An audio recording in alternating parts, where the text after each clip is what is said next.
गीतिका की शादी सतबीर से हुए 5 साल बीत गए, लेकिन उसे माँ बनने का सुख नहीं मिला। एक दिन सतबीर बोला, गीतिका, अब और बर्दाश्त नहीं होता। 5 साल हो गए, मैं बाप नहीं बन पाया। अगर इस बार भी बच्चा नहीं हुआ तो देख लेना, मैं दूसरी शादी कर लूंगा। अरे मैं भी चाहता हूं कि कोई मुझे पापा कहकर बुलाए। आखिर बिना औलाद ये सब किस काम का। तो गीतिका ने हैरानी से कहा, आप दूसरी शादी कर लोगे? अरे ये क्या कह रहे हैं आप ऐसा सोच भी कैसे सकते हैं? आप ही बताओ, मैं क्या करूं? मैं माँ नहीं बन पा रही, इसमें मेरा क्या कसूर? गुजरते हुए दिनों के साथ साथ सतबीर और उसके परिवार वाले गीतिका को दिन रात बांझ होने के ताने देने लगे। गीतिका की सास बोली, ऐसे पेड़ को सींचने से क्या फायदा? जो फल देना फूल, उसे तो काटना ही अच्छा। माँ, मैं औलाद पैदा नहीं कर सकती, इसमें मेरे अकेले का क्या दोष? हो सकता है आपके बेटे में भी कमी हो। अपनी कमी को मेरे बेटे के सिर पर मत थोप, बांझ कहीं की, निकल जाए यहाँ से। गीतिका रोने लगी। उसकी बात सुनकर सतबीर बोला, तुझे शर्म आनी चाहिए गीतिका। अपनी कमी छुपाने के लिए तुम मुझे दोष दे रही हो। अगर जमीन ही बंजर हो तो किसान क्या कर सकता है? ये रोने धोने का नाटक अपने घर जाकर करना। अरे मुझे भी तो कोई मेरा नाम चलाने वाला चाहिए कि नहीं? अगर तुम मुझे इस घर का चिराग नहीं दे सकती तो मुझे तुम्हारी इस घर में बिल्कुल भी जरूरत नहीं है। निकल जाओ यहां से, मैं कहता हूं निकल जाओ यहां से। ऐसा मत कहो, मैं घर के किसी कोने में पड़ी रहूंगी। इस घर के ना सारे काम करूंगी, रूखा सूखा खाकर गुजारा कर लूंगी, मगर आप लोग मुझे इस घर से जाने के लिए मत कहिए। सतबीर और उसकी माँ ने उसकी एक नहीं सुनी और गीतिका को घर से बाहर निकालकर दरवाजा ही बंद कर लिया। ठिठुरती ठंड में उन लोगों ने उसे घर से बाहर निकाल दिया। कड़कड़ाती ठंड में वह बेचारी कहाँ जाती? पूरे दिन वह दरवाजे के बाहर ही बैठी रही, लेकिन उसे किसी ने अंदर नहीं आने दिया। गीतिका दुखी होकर कहने लगी, मैं कहाँ जाऊं? अगर घर गई तो पिताजी मेरी ऐसी दुर्दशा देख आत्महत्या कर लेंगे। भाभियां, वो तो 2 दिन भी नहीं टिकने देंगी। बांझ कह कह कर वो मेरा जीना मुश्किल कर देंगी। रात भर उसने कूड़ा करकट बीनकर आग जलाकर काट ली। सुबह में वह काम के लिए इधर उधर भटकने लगी। उसने जाकर एक दरवाजा खटखटाया। अंदर से एक बुढ़िया ने दरवाजा खोला और पूछा, कौन हो बेटी तुम और किससे मिलना है? माँ जी, मुझे काम की जरूरत है, क्या आपके यहाँ कोई काम मिलेगा? बुढ़िया ने उसे सिर से पैर तक ताड़ते हुए देखा और बोली, इतनी ठंड में बिना गर्म कपड़ों के काम ढूंढ रही हो, अंदर आ जाओ। गीतिका ठंड में कांपती हुई अंदर आ गई। बुढ़िया ने कहा, मेरा नाम सविता है, अकेली रहती हूँ। शरीर में इतनी ताकत नहीं कि खुद का खाना भी बना सकूं। देखने में तो तुम भी बेसहारा लगती हो। शायद हम दोनों एक ही जैसे हैं। मेरे यहाँ रहकर मेरे छोटे मोटे काम निपटा दिया करो। और सुन, देने के लिए मेरे पास पैसे तो हैं नहीं, लेकिन तुम्हें रहने के लिए जगह जरूर दे सकती हूँ। गीतिका बहुत खुश हुई और बोली, माँ जी, आपका इतना एहसान ही बहुत है। मैं यहाँ रहकर कोई ना कोई ऐसा काम ढूंढ लूँगी जिससे आपका काम भी कर लूँ और 4 पैसे भी कमा सकूँ। मैं ना अभी से आपके काम में लग जाती हूँ। अरे रुको रुको, इतनी जल्दी भी क्या है? पहले लो ये शाल, ओढ़ लो, बहुत सर्दी है, नहीं तो बीमार पड़ जाओगी। फिर हम दोनों के लिए चाय बनाओ। पहले चाय पीते हुए कुछ बातें करते हैं। इतना प्रेम देखकर गीतिका की आंखें छलक आई। उसने चाय बनाई और पीते पीते सविता को अपनी सारी आपबीती बताई। सविता बोली, कितने अभागे लोग हैं वो जो सोने सी बहू को बांझ कहकर घर से निकाल दिया। तुम घबराओ मत बेटी, बेशक गरीब हूँ लेकिन दिल बहुत बड़ा है। आज से मुझे ही अपनी माँ समझो। 1 सप्ताह बाद गीतिका को उल्टी और चक्कर आने लगे। पूरे दिन सर्दी में काम करती रहती है, जरूर सर्दी लग गई होगी। चलो मेरे साथ, डॉक्टर को दिखा कर लाती हूँ। सविता के साथ जब वह डॉक्टर के पास गई तो ये जानकर चौंक गई कि वह मां बनने वाली है। उसकी खुशी का कोई ठिकाना नहीं था। इस पल के लिए उसने 5 साल न जाने कितना कष्ट सहा था। सविता ने कहा, बेटी, अब तुम्हें अपने ससुराल लौट जाना चाहिए। ये खबर सुनकर वो लोग तुम्हें अपना लेंगे। नहीं माँ जी, उन लोगों को मैं नहीं, केवल एक बच्चा चाहिए जो उनका नाम चला सके। हो सकता है उसने बच्चा पैदा करने के लिए किसी और से शादी कर ली हो। मैं अपने बच्चे की परवरिश खुद करूंगी। लेकिन गीतू, मैं इतनी अमीर नहीं कि तुम्हारे बच्चे पैदा होने का खर्च उठा सकूं। माँ जी, अगर आपका आशीर्वाद मेरे साथ है तो मैं काम करूंगी जिससे मैं अपने बच्चे को सारी खुशियां दे सकूं। सविता ने उसे ढेरों आशीर्वाद दिए। एक दिन रात में गीतिका रसोई में कुछ ढूंढ रही थी, तभी कुछ डिब्बे गिर पड़े, जिनकी आवाज सुनकर सविता दौड़ी आई और पूछने लगी, अरे कौन कौन है रसोई में? माँ जी, डरो मत, मैं हूँ। तुम इतनी रात में क्या कर रही हो यहाँ बिटिया? माँ जी, बहुत जोरों से गुलाब जामुन खाने की तलब लगी है। बस कुछ ऐसा ही ढूंढ रही थी कि ये तलब खत्म हो जाए। पेट से हो ना, इसलिए मैं जानती हूँ। ऐसे में न जाने कब क्या खाने का मन कर जाए। लेकिन रात में गुलाब जामुन रसोई में कहाँ से आएंगे? माँ जी, मुझे ना गुलाब जामुन बनाने आते हैं। सोचा कि चुपके से बनाकर खा लूँ, मगर आपकी नींद खुल गई। कोई बात नहीं, बनाने आते हैं तो बना लो। इस बुढ़िया को भी कुछ अच्छा खाने को मिल जाएगा। मगर डिब्बे में चीनी नहीं है। वही ढूंढने में तो डिब्बे गिर गए। कोई नहीं, अगर चीनी नहीं है तो गुड़ से ही गुलाब जामुन बना लेती हूँ। सविता जाकर लेट गई और गीतिका गुड़ के गुलाब जामुन बनाने लगी। सुबह जब सविता ने रसोई में देखा तो डिब्बा भर कर गुलाब जामुन बने रखे थे। उसने गुड़ के गुलाब जामुन खाकर देखा तो वह दंग ही रह गई। उसे विश्वास ही नहीं हुआ कि गुड़ से भी इतने अच्छे गुलाब जामुन बन सकते हैं। तभी वहां गीतिका आ गई और बोली, माँ जी, आज मुझे उठने में देर हो गई। वो रात देर तक गुलाब जामुन बनाए थे ना, इसलिए। आप रुकिए, मैं अभी चाय बनाए देती हूँ। गीतू, मुझे नहीं पीनी तुम्हारे हाथ की चाय। मैंने चाय पी ली तो गुलाब जामुन का स्वाद बिगड़ जाएगा। इतना हुनर कहाँ से आया तुम्हारे अंदर? तुमने गुड़ से ही गुलाब जामुन बना डाले। मेरी माँ चीनी से बनाती थी, वो नहीं रही। मेरा मन किया और चीनी नहीं थी तो मैंने गुड़ से बना लिए। कैसे लगे आपको? कैसे क्या लगे मतलब? जबरदस्त लगे, बेहतरीन लगे। अभी मोहल्ले भर में शोर मचाती हूँ। एक काम करो, गुड़ के गुलाब जामुन की बाहर वाले कमरे में दुकान खोल लो। ठंड में खूब चलेगी। अरे चलेगी क्या, दौड़ेगी। तुम्हें काम मिलेगा और मुझे भी तुमसे किराया मिलने लगेगा। कुछ आमदनी इस बूढ़ी की भी हो जाएगी। गीतिका ने उसी दिन से थोड़े से सामान से गुड़ के गुलाब जामुन का काम शुरू कर दिया और जैसे जैसे बिक्री होती गई वैसे वैसे उसने काम और सामान बढ़ाना शुरू कर दिया। ठंड में गुड़ के गर्म गर्म गुलाब जामुन खूब बिके। सविता ने कहा, गीतिका, मजा आ रहा है ना काम में? मुझे भरोसा था गुड़ के गुलाब जामुन के नाम से ही ठंड में लोग खिंचे चले आएंगे। भगवान करे तुम्हारे पास खूब पैसा आए। देख लेना, तुम्हारा बच्चा बहुत भाग्यशाली होगा। गीता मुस्कुराई और काम में लग गई। धीरे धीरे गीतिका के पास गुड़ के गुलाब जामुन के शादी, ब्याह और होटल से ऑर्डर आने लगे। सविता ने एक दिन उससे कहा, गीतू, अब तुम्हें आराम करना चाहिए। 8वां महीना है, न जाने कब क्या हो जाए।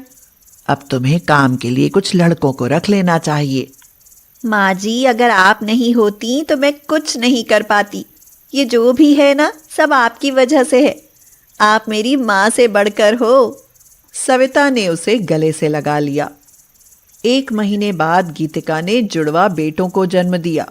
वह बहुत खुश थी। स्वस्थ होने के बाद वह फिर से अपना काम देखने लगी। उसका संघर्ष सफल हुआ। अब उसकी दुकान एक फैक्ट्री में बदल चुकी थी। अब उसे सब गुड़ के गुलाब जामुन वाली के नाम से जानते थे। फूलवती के 5 बेटे थे। सारे बेटे अपने बिजनेस और परिवार में सेटल थे। उसका छोटा बेटा मानव कम पढ़ा लिखा था। घर के सारे काम वही करता था, जिसके बदले उसके बड़े भैया उसे खर्चे लायक पैसे दे देते थे। फूलवती चाहती थी कि अब उसे एक अच्छी लड़की मिल जाए और वह अपनी जिम्मेदारी पूरी कर गंगा नहाए। मानव के लिए दिल्ली से दीपाली का रिश्ता आया। दयावती की बड़ी बहू सुमन बोली, अरे नहीं मम्मी जी, चाहे कुछ भी हो जाए लेकिन दिल्ली से रिश्ता मत लेना। हाँ, सुना है कि दिल्ली की लड़कियां बहुत चालाक और फैशनेबल होती हैं। तुमने तो मेरी आंखें खोल दी बहू, लेकिन तुम भी तो कस्बे से हो। तुम्हारे अंदर वो सारे गुण हैं जो तुमने दिल्ली की लड़की में खोट बताए हैं। आपको तो बस मौका चाहिए मुझे सुनाने का। हाँ, जैसी तुम्हारी मर्जी हो वैसे कर लो। कल को हमें दोष मत देना कि हमें बताया नहीं। सबके विरोध करने के बाद भी फूलवती ने मानव की शादी दीपाली से करा दी। दीपाली जब बहू बनकर घर में आई तो सारी बहुएं खुसर पुसर करने लगी। अरे देखो तो कितना ब्रांडेड मेकअप किया है। ड्रेसिंग सेंस भी कितना फैंटास्टिक है। ऐसा सुंदर लहंगा तो हम में से किसी का भी नहीं था। नेल्स भी आर्ट कराए हैं। मैं ना कहती थी कि दिल्ली की है, बहुत फैशनेबल होगी। अरे लगता है ये हम सबकी छुट्टी कर देगी। हम तो इसके आगे गवार दिखाई देंगी। संभल कर रहना, दिल्ली की है और दिल्ली की लड़कियां माशाअल्लाह होती हैं। चारों की खुसर पुसर होती रहेगी या नई बहू को अंदर भी लेकर जाओगी? दीदी बहुत थक गई हूँ, मुझे फ्रेश होना है। वॉशरूम किधर है? सुमन अपनी और देवरानियों को देखकर बहुत तेज हंसी और धीरे से बोली, देखा कितनी अंग्रेजी काट रही है। दीदी आप हंस क्यों रही हो? मैंने कुछ गलत कहा क्या? अरे नहीं, मैंने ऐसा कब कहा? मैं तो बस ऐसे ही हंस पड़ी। मेरा स्वभाव ही हंसने का है। दीपाली को कुछ अजीब सा लगा, लेकिन वह नजरअंदाज करके बाथरूम में चली गई। इसी तरह दिन गुजरने लगे। दीपाली की सारी जेठानियां उसका मजाक उड़ाती रहती, लेकिन वह बेचारी चुपचाप अपने काम में लगी रहती। एक बार फूलवती को बुखार हो गया।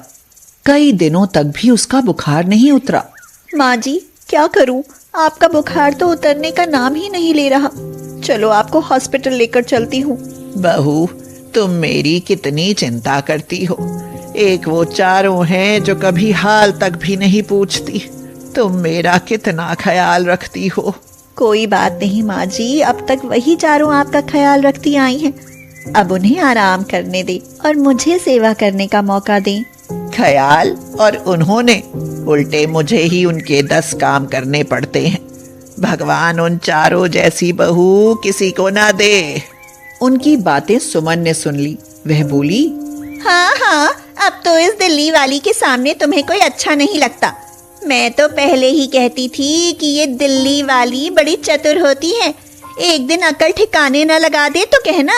अरे तुम यूपी वालों से तो दिल्ली वाली ही अच्छी। अगर तुम लोगों को इससे इतनी ही दिक्कत है तो चली जाओ यहाँ से। अच्छी बात है, आखिर आज दिल की बात मुंह पर आ ही गई। जाते हैं, हमारे बिना ये लोग भूखे न मर जाएं तो मेरा नाम बदल देना। हाँ दीदी, माँ जी की तबीयत ठीक नहीं है। वो तो बस ऐसे ही कह रही हैं। आप उनकी बातों पर मत जाओ। ये सारा तुम्हारा ही रचा षड्यंत्र है। हम चारों जानती हैं कि तुम हमारे खिलाफ माँ जी के कान भरती रहती हो। दीपाली ये सुनकर रोने लगी और वो चारों वहां से चली गईं। उस दिन के बाद दीपाली की चारों जेठानियां अलग रहने लगी। मानव को भी उन्होंने कोई काम बताना बंद कर दिया। अब उसे घर खर्च के पैसे मिलने भी बंद हो गए। ऊपर से फूलवती भी बीमार थी। मानव, ऐसे तो काम न चलेगा। आपके सारे भैया भाभी रूठ कर अलग हो गए। हमारा खर्चा पानी बंद हो गया। अब हमारा गुजारा कैसे होगा? माँ जी की तबीयत भी बिगड़ती ही जा रही है। बहू, तुम मेरी चिंता मत करो। मैं ठीक हो ही जाऊंगी, लेकिन खुद के पैरों पर खड़े होना सीखो। आखिर कब तक भाइयों के आश्रित रहोगे? दीपाली ने इस बारे में बहुत सोचा कि आखिर क्या काम करना चाहिए। वह खुद से कहने लगी, आखिर क्या काम करना चाहिए? अगर मैं ऐसे ही हाथ पर हाथ रखकर बैठी रही तो दीदी समझेंगी कि दिल्ली वाली तो बस बातों का खाती है। दीपाली फूलवती के पास गई और बोली, माँ जी, कई दिनों से आप खाना नहीं खा रही। कुछ खाने का मन हो तो बताओ, मैं बना देती हूँ। बहू, बुखार में मुंह कड़वा रहता है, कुछ तीखा और खट्टा खाने का मन है। तो पानी पूरी बनाती हूँ माँ जी, आपका मन एकदम से अच्छा हो जाएगा। मैं बहुत अच्छी पानी पूरी बनाती हूँ। अच्छा, जरा बनाओ तो, मैं भी तो खाकर देखूं कि मेरी दिल्ली वाली कैसी पानी पूरी बनाती है। उसमें ज्यादा खर्चा नहीं था। दीपाली रसोई में गई और झटपट से पानी पूरी बनाकर ले आई और बोली, लीजिए माँ जी, और खाकर बताइए कि मैंने कैसे पानी पूरी बनाए हैं। अरे वाह, मजा आ गया। बहू, और दे दो, पेट भर कर खा लूं। हो सकता है इन्हें खाने से ही तबीयत सुधर जाए। अरे मानव, तू भी खाकर देख बेटा, क्या गजब के स्वादिष्ट पानी पूरी बनाए हैं दीपाली ने। बहुत बढ़िया। तुम्हें तो पानी पूरी की दुकान खोल लेनी चाहिए। दीपाली ने सोचा, इसमें क्या बुरी बात है? भला काम करने में कैसी शर्म? दिल्ली में भी तो लड़कियां पानी पूरी बनाकर बेचती हैं। अगले दिन वह सुबह जल्दी उठी और नहा धोकर पानी पूरी बनाने के काम में जुट गई। मानव ने जब उसे ढेर सारे पानी पूरी बनाते हुए देखा तो चौंक गया और पूछने लगा, अरे, इतने सारी पानी पूरी कैसे खिलाओगी? ग्राहकों को मैं आज से पानी पूरी बेचूंगी, जिसका नाम होगा दिल्ली की पानी पूरी। लेकिन ये सब? क्या ये सब? कुछ तो काम करना ही है ना। आप मेरी मदद करो। इन्हें बेचने के लिए ठेला चाहिए, बस उसका इंतजाम कर दो आप। क्या ये सब तुम्हें शोभा देगा दीपाली? मैं कोई गलत काम नहीं कर रही मानव कि जिससे आपको शर्मिंदा होना पड़ेगा। आप मुझ पर भरोसा रखिए, एक दिन आपको मुझ पर गर्व होगा। मानव ने एक ठेले का बंदोबस्त किया और फिर दीपाली पानी पूरी बेचने निकल गई।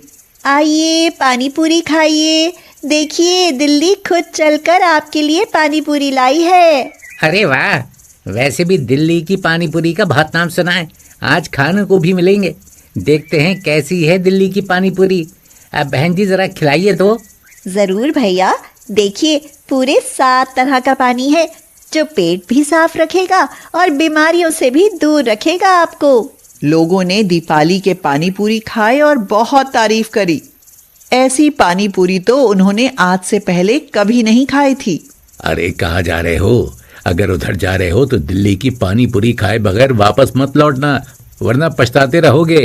दीपाली की खूब बिक्री होने लगी और चारों तरफ उसकी प्रसिद्धि होने लगी। एक दिन उसकी जेठानी बोली, हमारा नाम तो कतई मिट्टी में मिला दिया है। वो दिल्ली वाली पानी पूरी बेच रही है। शर्म लिहाज तो सारी बेच खाई है। हाँ, हमारे राज में तो ठाठ से रहती थी, अब आई ना अकल ठिकाने। आई बड़ी पानी पूरी बेचने वाली। उसे अपनी देवरानी कहने में भी शर्म आती है। वक्त गुजरता गया और पानी पूरी का काम बढ़ता चला गया। अब मानव भी दीपाली के साथ ही पानी पूरी का काम करता था। उनके हालात बदलने लगे। दिन रात की मेहनत से उन्हें शादी ब्याह और पार्टियों के ऑर्डर मिलने लगे, जिससे उन्हें मोटी आमदनी होने लगी। अब उनके पास अपना एक अच्छा घर, गाड़ी और सभी सुख सुविधाएं थीं। इतना पैसा और रुतबा देखकर दीपाली की चारों जेठानियां उसके पास आई और बोली, हमें माफ कर दो दीपाली, हमने तुम्हें बहुत बुरा भला कहा है। भगवान हमें कभी माफ नहीं करेगा। हमें अपनी गलती का एहसास हो गया है। तुम्हारे जैसी देवरानी तो नसीब वालों को मिलेगी। दीदी, आज मैं बहुत खुश हूँ कि आप यहाँ आई। क्या हम सब कुछ भूलकर फिर से पहले की तरह नहीं रह सकते? अरे, हमारे लिए इससे अच्छी बात क्या होगी कि हम दिल्ली के पानी पूरी बनाने वालों के साथ रहेंगी। अब हम गर्व से कह सकेंगे कि दिल्ली के पानी पूरी वाली कोई और नहीं, हमारी देवरानी है। और उसके बाद फिर सब मिलकर रहने लगी।